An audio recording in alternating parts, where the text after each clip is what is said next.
إلى حضرة النبي المصطفى رسول الله صلى الله عليه وسلم آل الكرام وأصحابه شؤم الفاتحة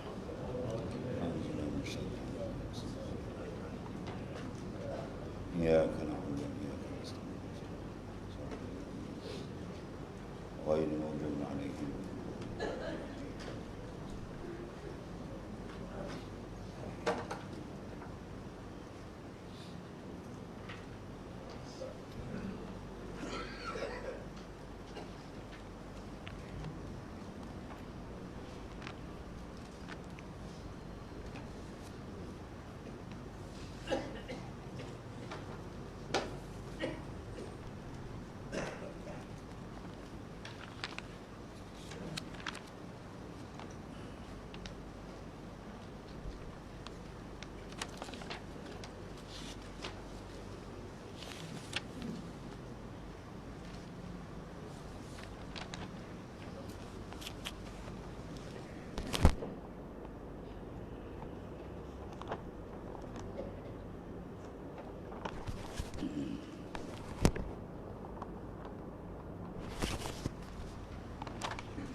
Sabar.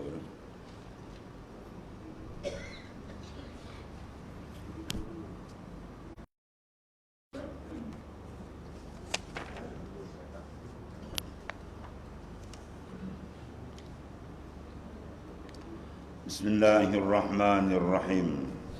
Qala ma'alif sallallahu sirra. Fanzur ila qawlihi alaihi salatu wassalam. Situ. Fahijratuhu ila ma hajara ilaih. Wa tadabbar hadzal amr wa ilayhi turja'ul akwan fafham haqqa fahmin in kunta za fahmin wassalam.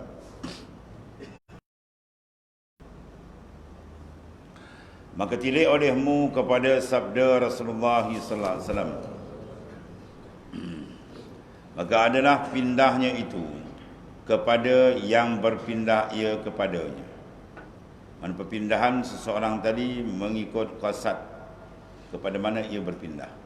Kalau ia berpindah semata-mata kerana Allah Ta'ala, hijrah itu dikatakan hijrah yang diterima. Kalau hijrah perpindahan dia tadi kerana yang lain daripada Allah Ta'ala, maka hijrahnya ditolak oleh Allah Ta'ala.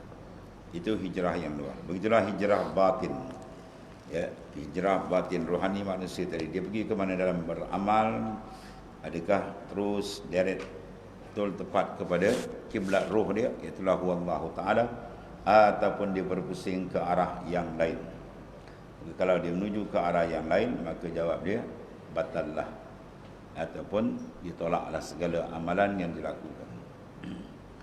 Dan ia disifatkan sebagai satu sifat yang amat keji, sebagaimana telah lalu, la tarhal min kaunin ila kaunin fatakuna kahimari. Pindah daripada kaun kepada kaun, daripada makhluk kepada makhluk, ya, maka kamu seperti himar yang menginsar gandum, kata Tuan Pengarang. Allah.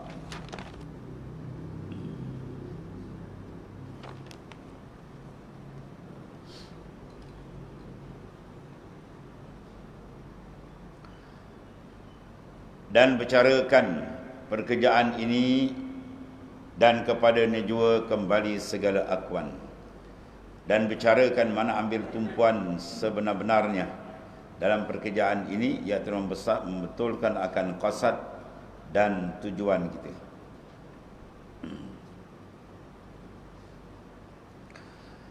Dan kepadanya, yakni kepada Allah Ta'ala sajalah kembali segala akwan, kembali segala makhluk, iaitu mana akwan, jamak daripada kalimah kaunin akwanan. Sebab dia kata la tarhal min kaunin ila kaunin fatakuna kahimarir rahab. Jangan kamu berpindah daripada makhluk kepada makhluk, qasad dan tujuan matlamat dalam kita mengerjakan amal.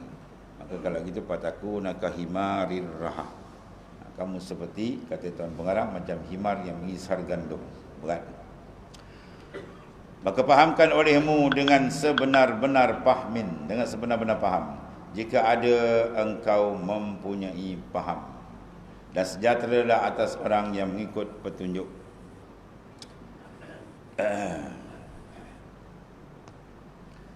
Yang dipikirkan, yakni tafsiran, yang dipikirkan olehmu, kata Tuan Pengarang, perbezaan antara dua makam, perbezaan antara dua taraf, dua kedudukan orang yang berpindah ia kepada Allah dan Rasulnya dan antara makam orang yang berpindah kepada bahagian nafsunya. Dengan sekira-kira telah menjagakan pada permulaan hadis, permulaan orang yang kamil, seperti yang menjagakan pada akhir hadis atas permulaan orang yang di bawah.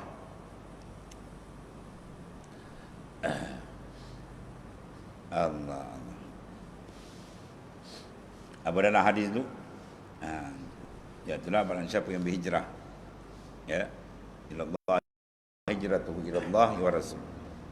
Itu maknanya yang pertama, iaitu hijrah dia terima. Hijrah dia mempunyai kualiti yang tinggi, sebab dia menuju terus ke hadrat Allah Subhanahu Wa Taala. Adapun yang kedua, kana hijratu ila dunya yusibuha aw imra'atin yankihuha fa hijratu ila ma hajara ilaih. Siapa yang berhijrah daripada Mekah ke Madinah untuk habuan dunia dia, maka dapatlah di dunia dia yang tidak ada nilai. Ataupun dia nakkan perempuan yang nak bernikah, nama dia Ummul Qais dalam riwayat kisah hadis ni, maka dapatlah dia bernikah Nabi itu. Maka hijrah yang pertama mempunyai kualiti yang tinggi, ya, mempunyai nilaian yang tinggi di sisi Allah Ta'ala, sebab dia membuat dari semata-mata kerana mencari redha Allah Ta'ala dan mengikut akan sunnah Rasulullah sallallahu alaihi wasallam.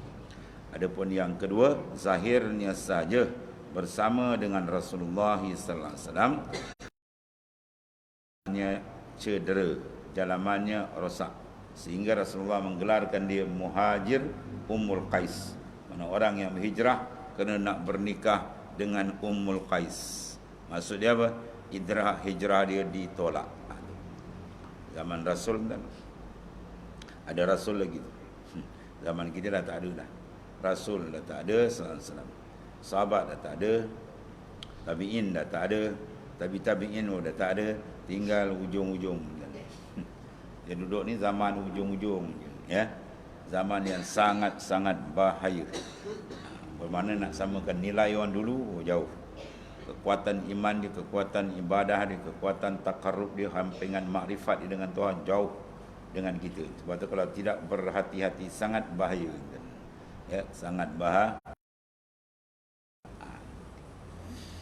Allah.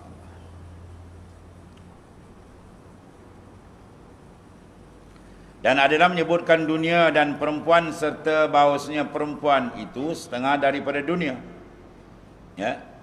Dunia yang berkalimah dana yadni dunia, mana benda yang sementara, benda yang ringkas sangat. Ya. Dunia ni benda yang sekejap. An-nas niam iza matu intabahu. Manusia ni, kata Rasulullah SAW, seolah-olah orang yang tidur. Ya. Iza matu, bila dia mati, intabahu, baru dia sedar, Allah dah habis semua.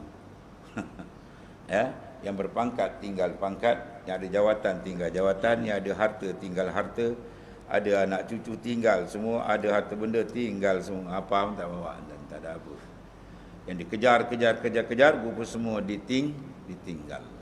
Ya, mengejar benda yang nak ditinggal, tertinggal benda yang nak dibawa, ini satu tindakan yang membodohkan diri sendiri. Ya, dikejar benda nak ditinggal sehingga tertinggal benda yang nak dibawa. Itu masalah besar rentan, ya. Jadi an-nas niam iza matu intabahu. Manusia tu seumpama orang yang tidur, atau dunia ni macam tidur. Bandingannya pun tuan, sekejap sangat, masa yang sangat pendek. Mati saja intabahu, baru disedar, Allah dah habis dah, kata. Dan menghadaplah kita pula satu proses yang besar, nak dihisap, nak dikira, ya, dan seterusnya, sama ada ia berjaya ataupun tidak. Sebab tu barang siapa yang mengira-ngira untuk hari depannya, itu orang cerdik, kata Rasulullah SAW. Al-qayyis man dana nafsah wa amila lima ba'dal maut. Al-Qais mana orang yang pintar dan cerdik ialah mandana nafsa, dana bimnahasabah. Mereka sentiasa muhasabah, sentiasa mengira, sentiasa memantau, ya. Kemudian wa amila lima ba'dal maut, dia mempersiapkan amalan untuk dibalik menghadap Allah Taala ba'dal maut. Itulah kematian selepas daripada alam dunia dia akan pindah alam barzakh dan seterusnya pada alam yang kekal selama-lama di sana. Allah.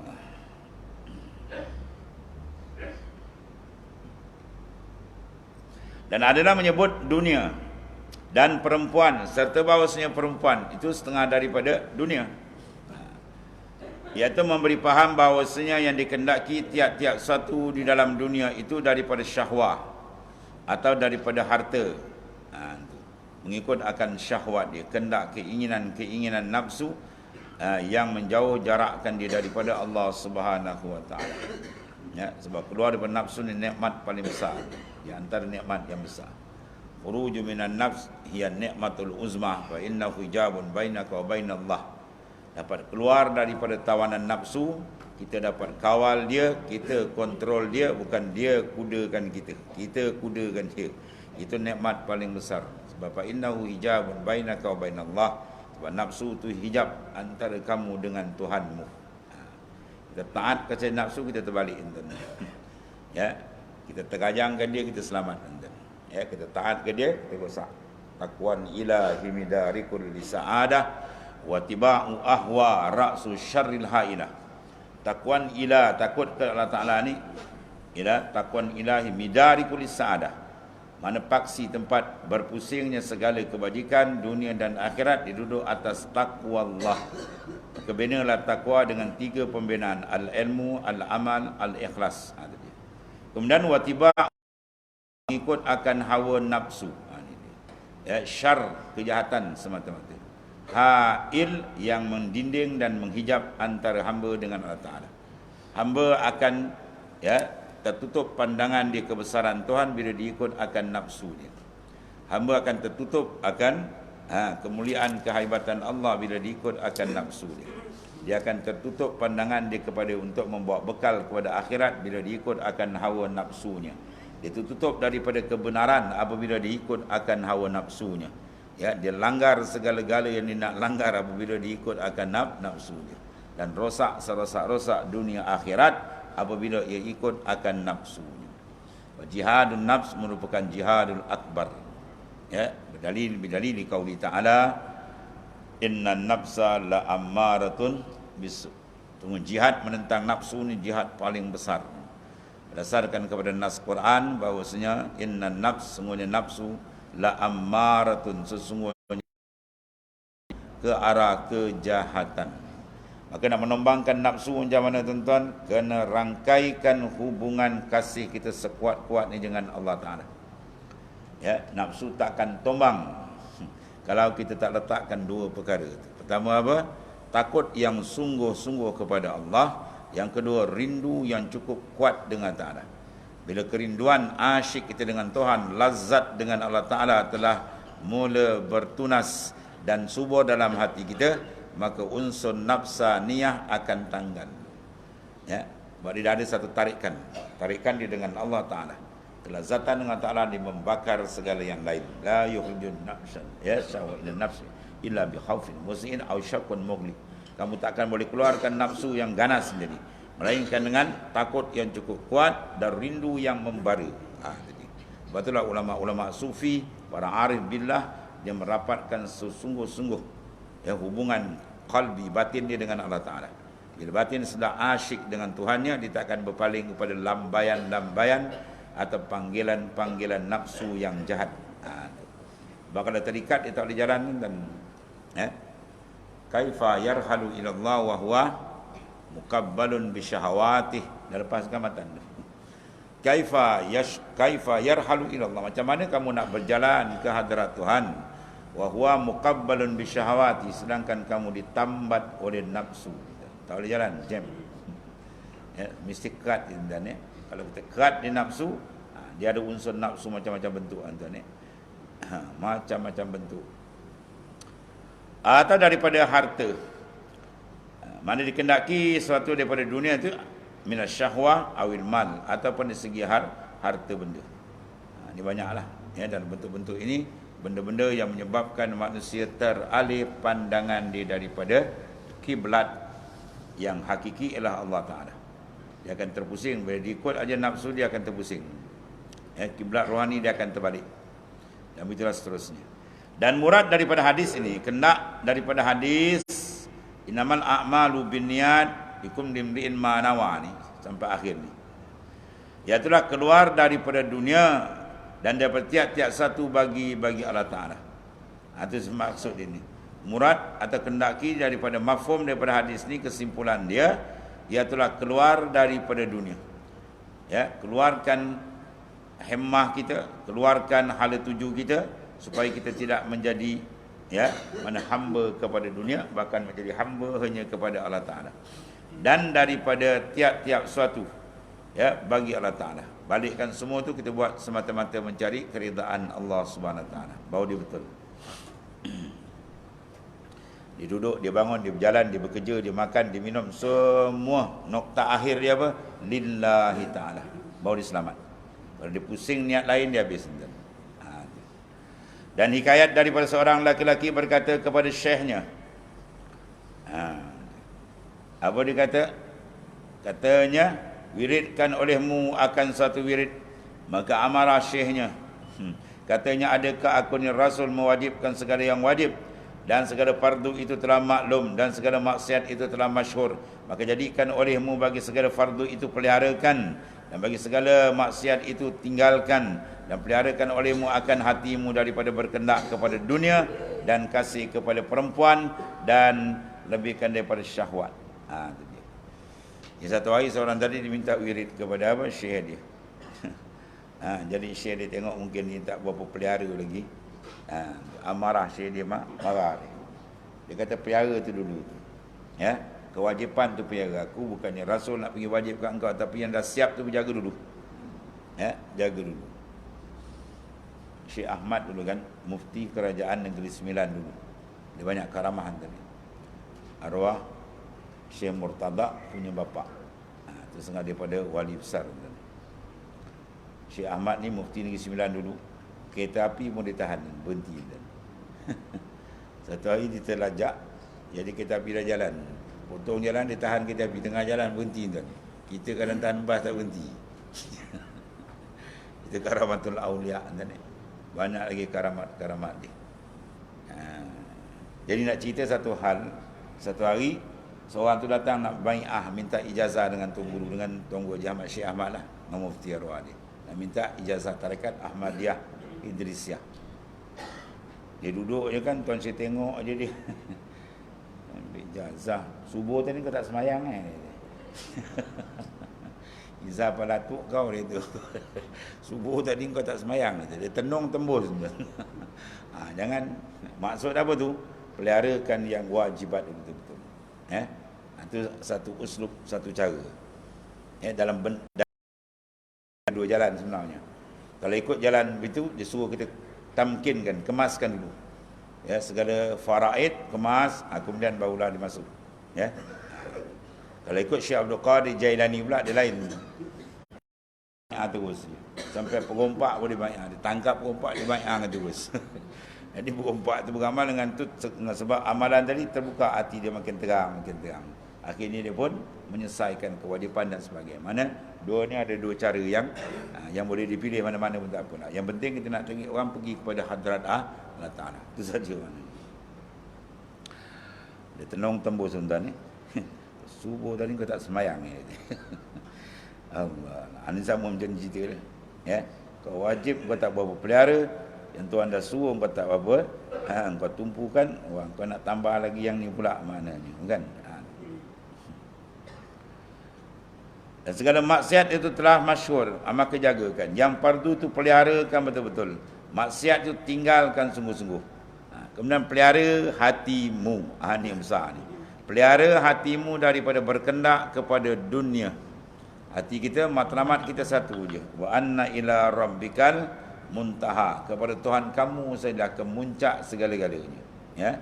Dan kasih kepada perempuan. Ya. Maknanya elakkan kita daripada jadi hamba kepada perempuan, tuan. Raja boleh tombang, tuan ni. Kerajaan boleh terbalik. Pada gila ke perempuan habis, tuan.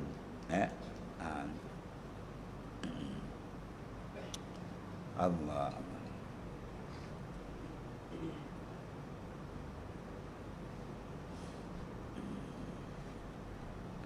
Dan lebihkan kepada syahwah. Jadi ini semua daripada apa?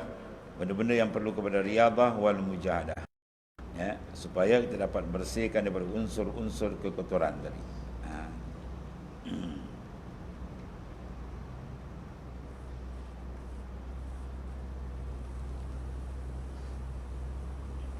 Dalam hikam Abi Madian kata wahzar anis suhbatin mubtadi'ah ibqa'an di dini walin nisa ibqa'an di qalbi. Jadi jaga-jaga oleh kamu, awas dia kata, daripada berkawan dengan golongan mubtadi'ah, orang-orang yang membuat bid'ah, merosakkan beragama. Sebab apa? Ibqa'an di dini, supaya engkau nak kekalkan pemeliharaan terhadap agama yang cukup besar ni. Kemudian pelihara daripada tergodanya dengan kegilaan kepada perempuan.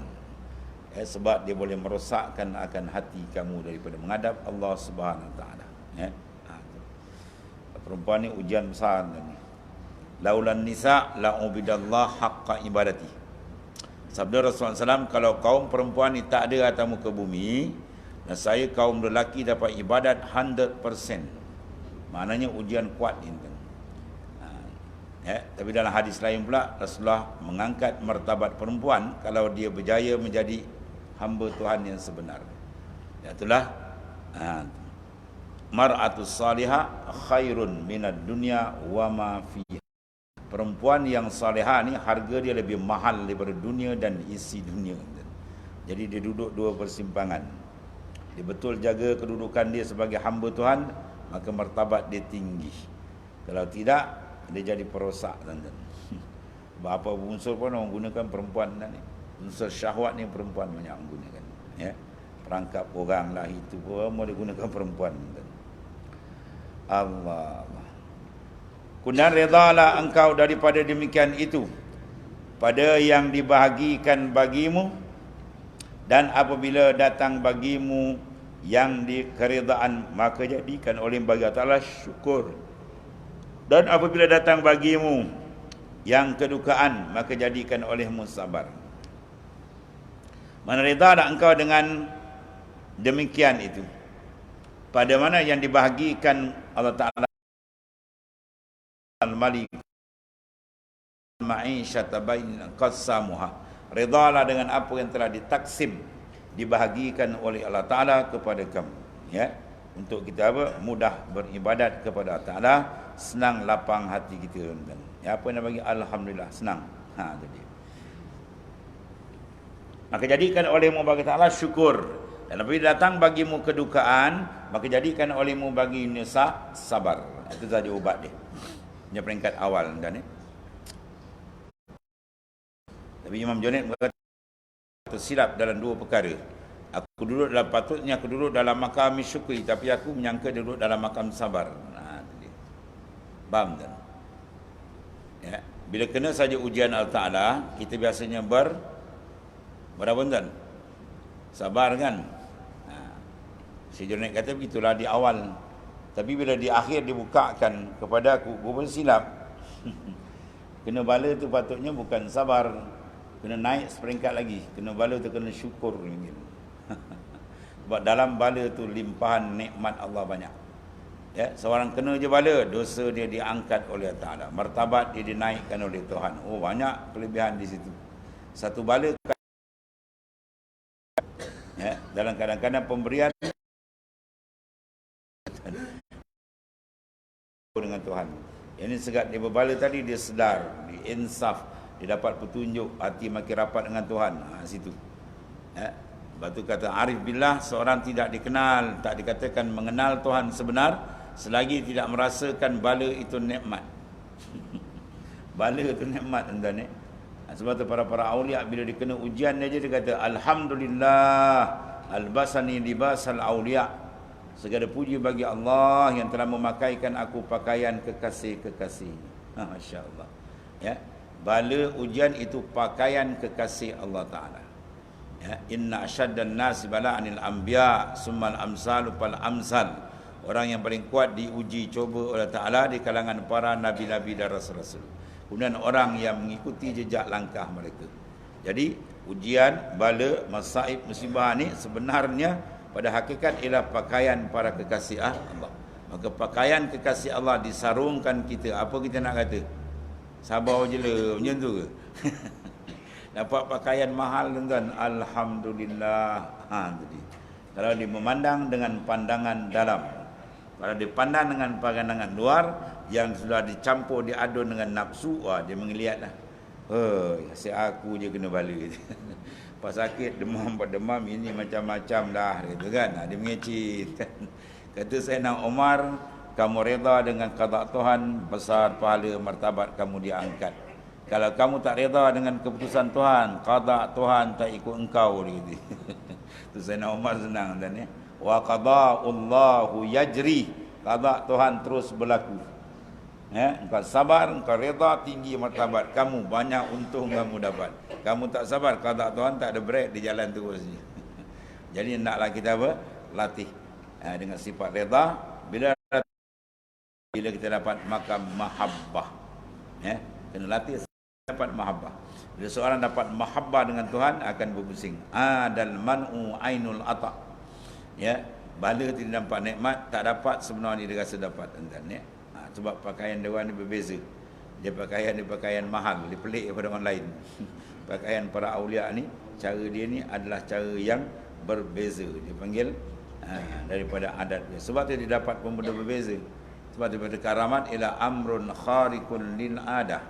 Karamah ni maknanya perkara yang menyalahi adat.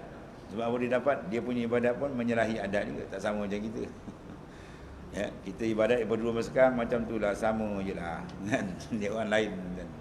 Ya, naik peringkat dia lagi naik. Dan adalah melazimkan atas demikian itu 4 perkara. Ya, untuk melazimkan perkara tersebut dia ada 4 perkara. Pertama apa? Bersungguh-sungguh warak kena dia. Sebab Nabi menyatakan dalam hadis al-war'u hasan walakin fil ulama'i ahsan. Ya, al-war'u hasan walakin fil ulama'i ahsan. As-sakha hasan walakin fil aghniya'i ahsan. Al-haya hasan walakin fil nisa'i ahsan. Man sifat warak ni adalah elok tetapi bagi ulama terlebih elok. Sebab ulama kalau tak ada warak habis terupa orang lah. Ada kelulusan agama tinggi tapi tengok ke dia tak rupa orang, macam-macam hal jadi. Ya, yang terbalik, yang sengit, macam-macam. Kemudian sifat pemurah itu elok tapi pada orang kaya lebih elok kan. Orang kaya dia beri kasar-kasar. Kita nak buat madrasah, nak buat masjid surau ke apa kan, sekali 2, 3, 4 orang dah siap. Maknanya kalau ada sifat pemurah bagi orang yang dapat limpahan rezeki yang banyak tu ada lebih elok kata Rasulullah SAW. Sebab banyak dia boleh memberi bantuan pada kerja-kerja membangunkan agama Allah Ta'ala. Kalau dibakhil teruk lah. Dan yang ketiganya iaitulah malu al-haya. Malu tu sangat elok tapi walakin pin nisa pada perempuan lebih elok. Perempuan kalau dipakai sifat malu lebih elok. Ada 3 perkara.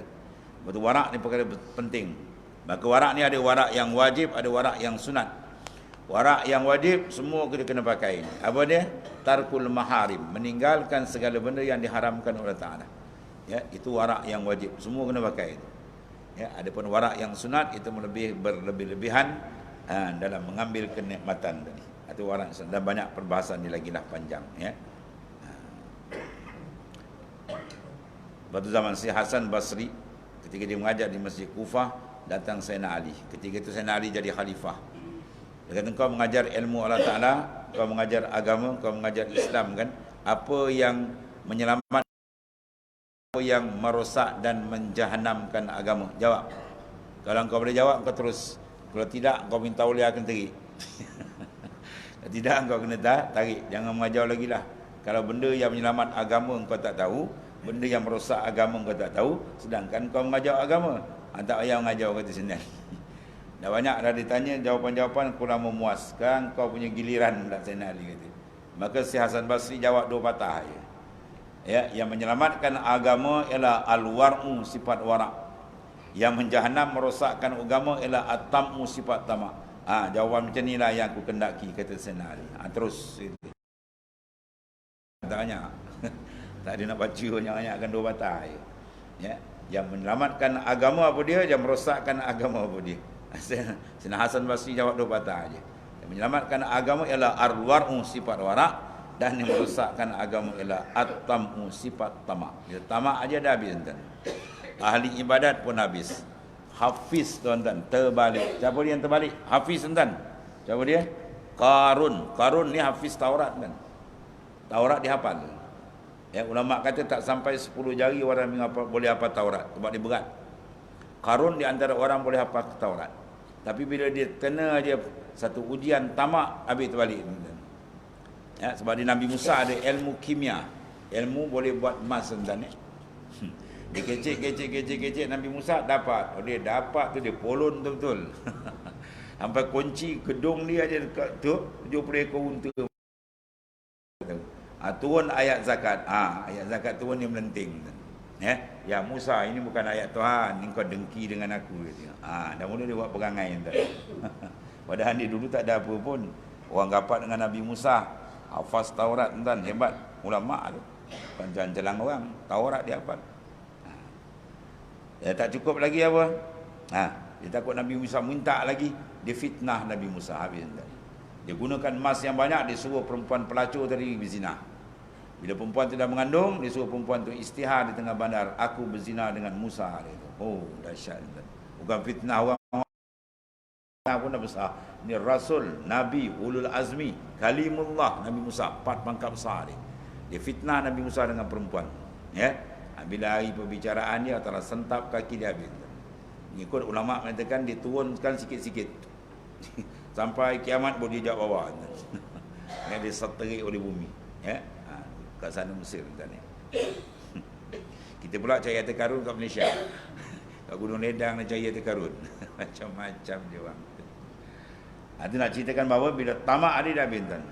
Dalam kitab ni boleh sebut akan datang. Ya. Ma basaqad aghsanu zullin illa ala bizri tamain.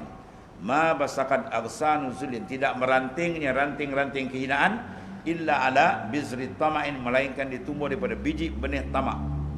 Ya, kalau tamak tu kita ibaratkan sebuah biji benih, buah durian kita tanam, dia akan tumbuh batang. Lepas tu dia besar, dia naik dahan keluar. Lepas dahan keluar, ranting keluar. Maka dalam pokok ni pencambahan ranting lah paling banyak. Ya, batang, dahan, ranting. Maka tidak merantingnya ranting-ranting kehinaan dalam hidup seorang, melainkan ditumbuh dalam tamak aja dia habis. Ranting kehinaan tu akan ada dalam diri dia. Tengok pembunuh pertama tadi apa Karun buat? Dia tolak ayat Allah Ta'ala. Ya. Tadi. Dia kata apa? Wahai Musa, dia kata ini bukan ayat ayat Allah. Bahawasanya engkau dengki dengan aku. Nabi dia tuduh dengki. Lepas tu dia fitnah pula, suruh perempuan berzina pula. Sang tergamak dia tu. Dia upah perempuan. Kemudian tergamak dia memfitnah Rasul Allah Ta'ala. Sedangkan Rasul itulah yang ajar dia tadi kan. Ilmu itu.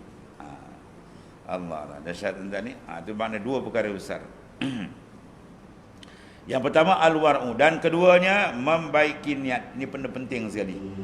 Ya, sebab tu al-asbab wan nazair bagi Imam Sayuti, al-qaidatul ula pertama sekali, al-umur bi maqasidha. Segala urusan bergantung kepada qasad dan niat. Betul niat dia cantik, selamat di ujung.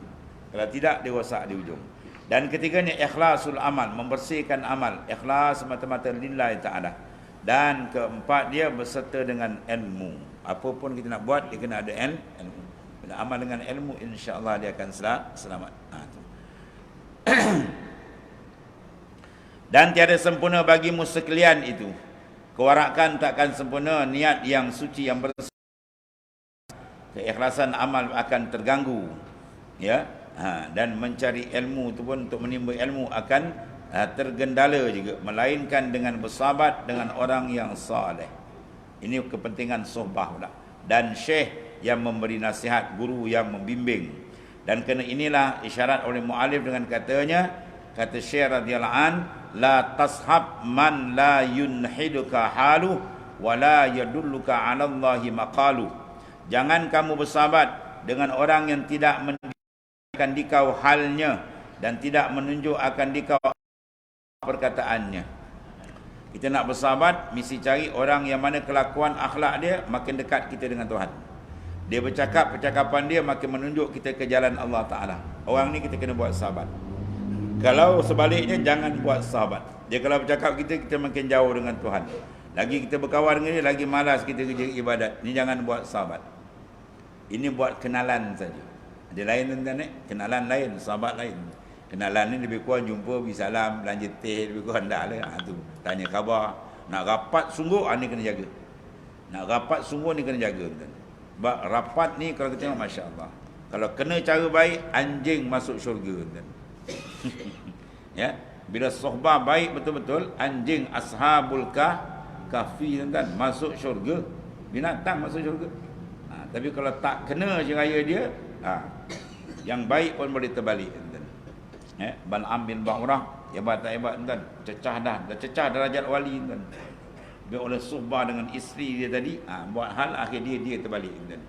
Dia sanggup mendoakan Nabi Musa kalah dalam peperangan, akhir dengan dia terbalik tuan-tuan. Dan begitulah banyak lagi misal-misal yang lain bahawa persahabatan amat penting. Dan sohbah yang paling besar sekali Rasulullah sebut, naklah kita damping orang yang mana dekat dengan Allah Ta'ala. Lepas tu dalam tiap-tiap hari Jumaat ayat dibacakan, ya ayyuhalladzina amanu taqullaha wa kunu ma'as-shadiqin. Itu ayat lalu dibaca dalam khutbah. Wahai orang beriman, bertakwalah kamu kepada Allah dan sertalah kamu dengan orang yang siddiq hatinya dengan Allah. Ada para aulia, orang yang ahli ma'rifat dengan Tuhan. Itu kalau kita dekat, insya-Allah. Dalam mukhtalaf hadis Nabi sebut, khiyarukum man zakkarakum billahi ru'yatu wa zadakum fil ilmi mantiku. Orang yang terpilih di kalangan kamu siapa dia, kata Rasulullah SAW, orang yang bila kamu lihat dia je, hati kamu ingat kepada Ta'ala. Ini dalam istilah sufi dia panggil mursyid atau murabbi. Sebab tu dia pakai rabitah penting dalam. Terpandang di wajah dia, ingat Allah Ta'ala. Ya, kita pandang di wajah dia, ingat ke Tuhan. Kalau yang saya belajar lah, guru saya ada dalam 2-3 orang. Ya, tadi Melaka di sini tempat ngajar Sayyidina Abdul Rashid atau orang ni. Tuan Guru Haji Mu'alim Haji Abdul Wahid tu di antara dia. Tadi Kelantan kita belajar Tuan Guru Haji Abdul Rahman wakaf baru, ada hikam dengan dia. Tengok dia tuan, kita rasa lain lah. Sejuk, tenang hati kita dah. Tengok dia, hati kita karen ke Tuhan. Tengok wajah dia je. Tengok wajah dia, hati kita karen ke hadrat Tuhan. Itu dalam hadis sebut, man zakkarakum billah, orang yang mana hati kamu ingat ke Tuhan, ru'yatuh, oleh kamu pandang dia je. Pandang dia, hati kita karen ke Tuhan. Ya, wa zadakum fil ilmi mantiku, dan menambahkan kamu ilmu mantik pertuturan dia. Itu Haji Abdul Wahid kan. Itu belajar dengan dia sekejap. Jadi kalau pergi rumah dia kan, duduk kan, dia pun angkatkan ayat, minumlah tuan-tuan dia. Kejap lagi kan dia keluarkan ayat. Qala Allah Ta'ala, sebiji dah keluar. Kejap lagi, wa qala Nabi SAW, keluar sebiji lagi. Lepas tu kan, dia baca kalam-kalam ulama', dah lah ya. Apa minum bolehlah balik. Dia tak ada ulama. Dia urai sikit, bolehlah balik. Ya, kata, wah, bongkau kita lagi. Dia tak nak bagi kita apa. Sembang lama-lama tak ada. Minum bolehlah balik. Ya, dia kata. Masya Allah. Lepas tu balik pula dia bagi duit pula tuan. Mak Alim ni pelik betul. Kawan datang rumah dia, maksudnya kita ziarah tu, kita hadiah dia. Dia tak, dia pula bagi kita. Air ni minum air tengah jalan. Buka-buka tengok RM50 tuan-tuan. Masya Allah. Dulu RM50 besar. Ya, dia bagi kita pula duit. Oh, pelik betul tuan. Itu dia pakai kaedah ni. Dia cukup pemurahan tuan. Itu ulama yang sangat pemurah. Dia kaedah dia apa? Infik ma fi jaib ya'tika ma fi ghaib. Itu dia punya modal. Mana-mana dia pergi tu kalam dia ada. Infik ma fi jaib. Belanjakan apa yang ada saku kamu. Ya'tika ma fil ghaib, Tuhan akan hantar yang lain. Ya, air dalam tempayan takkan dapat salinan air baru kalau kita tak guna gitu. Kita guna aja air lain datang. Dalam telaga kita cedok, air lain datang. Itu kan ada pakai ni. Cukup tu dahsyat mu'alim. Allah rahmat dia. Masya-Allah. Habis itu, dan bersahabat engkau dengan orang yang adanya lawanan demikian itu, orang yang tiada mengetahui akan mengenal melainkan Allah Ta'ala. dan tiada menunjuk ia melainkan atas sesuatu yang ubudiah. Carilah orang macam ni. Ya, pesan tunggu saya dia carilah orang macam ni, kalau jumpa kamu pegang betul-betul. Sebab dia akan membawa kamu menuju ke hadirat Allah Subhanahu wa taala. Ya. As-subah penting. Ya. Orang jahat jadi baik sebab persahabatan. Budak baik boleh terbalik dengan sebab persahabatan ni. Kita boleh dia ni budak ni dah terbalik sebab dia kawan tak betul. Buat zaman sekarang cukup kita takut tuan-tuan. Cukup kita takut. Sebab apa? Persahabatan dia tak duduk luar rumah, dia duduk ujung jari. Dia tek-tek satu dunia dia boleh gayau tuan. Ya. Kalau dia tak betul dijaga ni Allah. Ya. Sebab tu alakah hati kita dengan Tuhan perlu dibina dengan betul. Kalau dalam dia betul, insya-Allah. Mana dia pergi pun dia pandai cari. Kalau di dalam dia tak betul kedudukan dia, amat bahaya. Ya, sebab sabar ni penting. Pada kata la tashab, jangan kamu bersahabat man mereka la yunhidukah, yang tidak membangkitkan akan dikau haluhu oleh kelakuan dia. Kelakuan dia tu kalau kita berkawan, kelakuan dia, akhlak dia, ya, kita akan jadi berdekat dengan Taala. Awak ni buat sahabat. Wala yuduka 'ala Allahi maqalu, tunjuk akan dikau ada atas Allah Taala maqalu oleh perkataan dia. Jadi kalau perkataan dia makin membawa kita dekat dengan Tuhan, orang jadikan sahabat kita. Ya, kalau tidak jangan jadikan sahabat, jadikan dia kenalan sahaja. Ya. Kenalan biasalah kan, jumpa tanya khabar, jangan silap faham pula. Dan tak sahabat jumpa tak boleh sahabat kau ni. Senyap. Ini dengan mana pula kau belajar. Ya. Sahabat lain, kenalan lain. Kenalan biasalah kan, kita jumpa berbual sikit lebih kurang, tanya khabar dah dah. Dia nak rapat sungguh-sungguh ni jaga. Sebab bila rapat dia akan menjiwai. Dia akan menjiwai. Ya, sebab setiap seorang dia suka dengan benda yang sama dengan dia. Kalau dia sungguh sama nak cari jalan Tuhan, dia akan sama, dia akan serasi lah. Kalau tak sama, dia tak serasi. Dan lepas tu dah betul-betul dia tak kenal. Sebab apa dia boleh bersama rapat? Sebab apa dia sama matlamat. Betul, kalau sama matlamat dia, dan itulah yang dituntut, ialah berjalan ke hadirat Allah Ta'ala. Ya, mudah-mudahan maknanya kita diberikan pimpinan oleh Allah Subhanahu wa taala. Kemudian kata Syekh radhiyallahu an, la tashab man la yunhidak wa la yadulka ma Allahi maqalu wallahu a'lam. Bismillahirrahmanirrahim. Alhamdulillahirabbil alamin. Sayyidina Muhammad. Fa inna khairal kulli khairin wa anta. Subhanallah. Subhanallah.